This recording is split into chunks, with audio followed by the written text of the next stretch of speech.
ఇక్కడ జియో ఫస్ట్ ఏమో ఇచ్చి సార్ ఎటువంటి ఎగ్జామ్ పెట్టుకోకుండా సర్టిఫికెట్ల కేవలము వీళ్ళ ఇష్టారాజ్యంగా దొంగ సర్టిఫికెట్ల ప్రకారము లేకపోతే వీళ్ళ సర్టిఫికెట్లు ఏదైతే కరెక్ట్ అనుకుంటారో దాని ప్రకారమే ఉద్యోగాలు ఇచ్చే కార్యక్రమాలు చేసినారు. ఆ తర్వాత వాళ్ళు ఉద్యోగాలు ఇచ్చేసిన తర్వాత ఆ సర్టిఫికెట్ మళ్ళీ జియో అది క్యాన్సిల్ చేసి ఇప్పుడు మళ్ళీ ఎగ్జామ్ మళ్ళీ మీరంతా రాయాలా అని చెప్పి అంటున్నారు. ఫస్ట్ ఏమో వాళ్ళు ఒక జీవో ఇచ్చినారు. అవును సార్.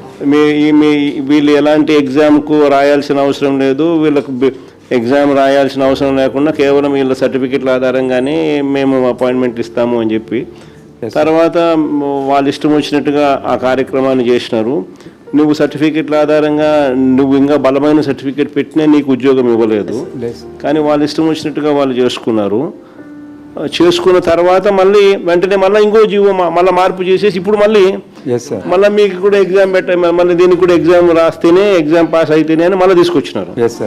ఎవరికి మేలు చేసేందుకు ఫస్ట్ జీవో తీసుకొచ్చినారు. తర్వాత ఎవరికి మళ్ళీ వాళ్ళ పని అయిపోయిన తర్వాత మళ్ళీ వెంటనే గేట్ ఎత్తినారు. మళ్ళీ పని అయిపోయిన తర్వాత మళ్ళీ గేట్ మూసినారు.